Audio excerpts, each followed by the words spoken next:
कानपुर के गोविंद नगर इलाके में एक नर्सिंग होम और डॉक्टर की काली करतूत सामने आई है। आरोप है कि डॉक्टर ने ईसीजी करने के नाम पर जबरन महिला मरीज के कपड़े उतरवा डाले। वहीं कथित तौर पर डॉक्टर के इस कृत्य में महिला स्टाफ नर्स ने भी साथ दिया। घटना मंगलवार दोपहर की है। आरोप लगाने वाली महिला मरीज और उसके पति ने गोविंद नगर थाने में शिकायत कर तहरीर दी। महिला का ससुराल पनकी इलाके में है और मायका गुजैनी में है। गोविंद नगर थाने में शिकायत की गई है। तहरीर में गोविंद नगर स्थित डीटी नर्सिंग होम और वहां के डॉक्टर पंकज सेठी पर जबरन कपड़े उतरवा डालने का बेहद गंभीर आरोप लगाया गया है।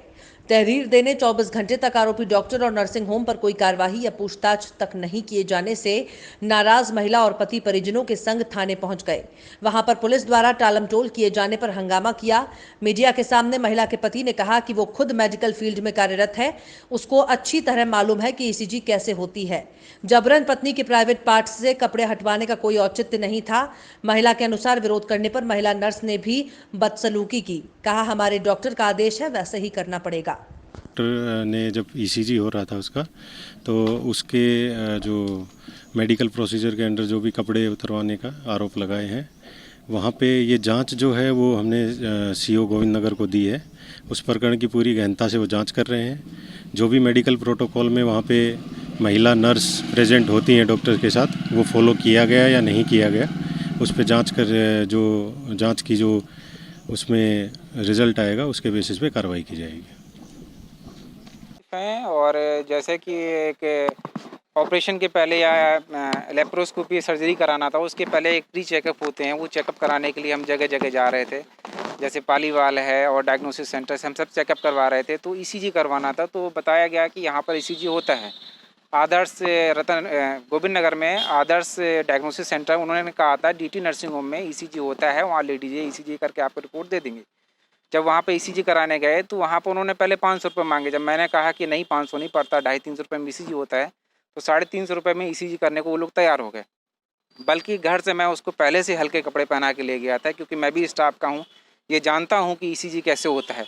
तो मैंने अपनी वाइफ को समझा रखा था, जब ईसीजी कराना है तो प्राइवेट पार्ट के कपड़े छोड़ के पेट के, थोड़ा चेस्ट के ऊपर के कपड़े हटाने पड़ते हैं। हाँ, बाकी प्राइवेट पार्ट के कपड़े नहीं हटाए जाते हैं। बट उसको वहाँ पर किस ढंग से मोटिवेट कर दिया गया, किस ढंग से उसको डांट से के कह दिया गया कि उससे ज़बरदस्ती करके लेडीज स्टाफ ने भी और डॉक्टर ने भी उसके प्राइवेट पार्ट के कपड़े उतरवाने की कोशिश करी और ज़बरदस्ती की। जब वो इतना सब हुआ तो वो अपना होश खो बैठी। उस समय उसको होश नहीं रहा। थोड़ी देर बाद जब ईसीजी करवा के बाहर आई तो रोते रोते उसने हमको बताया। तब इसकी जानकारी हमने यहाँ पुलिस प्रशासन को दी, बराबर यहाँ पे आके गोविंद नगर थाना में दिया। लेकिन कल 4 बजे की घटना से लेके अभी तक 2, ढाई 3 बजने जा रहा है, किसी तरह की कोई कार्रवाई नहीं की गई है। ना ही आरोपी के साथ कोई पूछताछ करी गई है, ना ही उनको बुलाया गया है, और किसी तरह की कोई कार्रवाई अभी तक नहीं की गई है।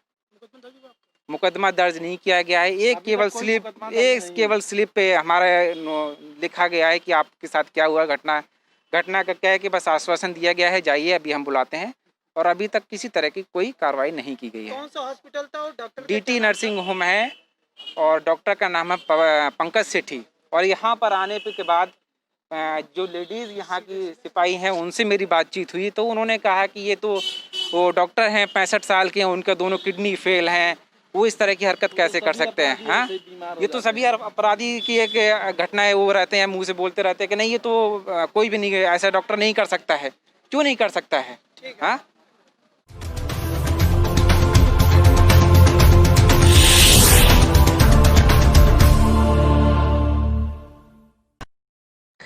जय वाजपेयी के 3 भाइयों पर इनाम घोषित बिकरू विकास कांड में लगातार शिकंजा कस रही है पुलिस और कार्यवाही बढ़ती जा रही है, जिसके चलते एक तरफ पुलिस को चकमा देकर विकास दुबे का साथी धर्मेंद्र ने कानपुर देहात की माती कोर्ट में अपने आप को सरेंडर कर दिया।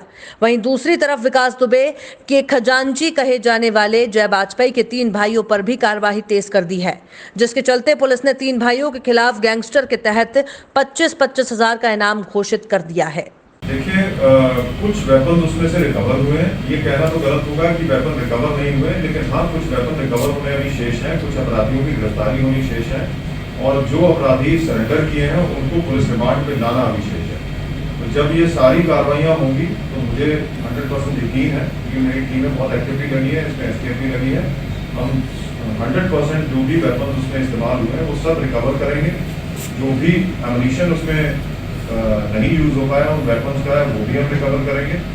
और जो पुलिस के वेपन्स हैं, जो पुलिस के एमुनिशन उसमें गए थे, वो सभी 100% रिकवरी हो चुकी है। और हमारा प्रयास है कि बाकी वेपन भी रिकवर होंगे और मुझे विश्वास भी है कि हमारी पुलिस टीमें सभी वेपन 100% उसमें रिकवरी करेगी। ठीक, थैंक यू सर।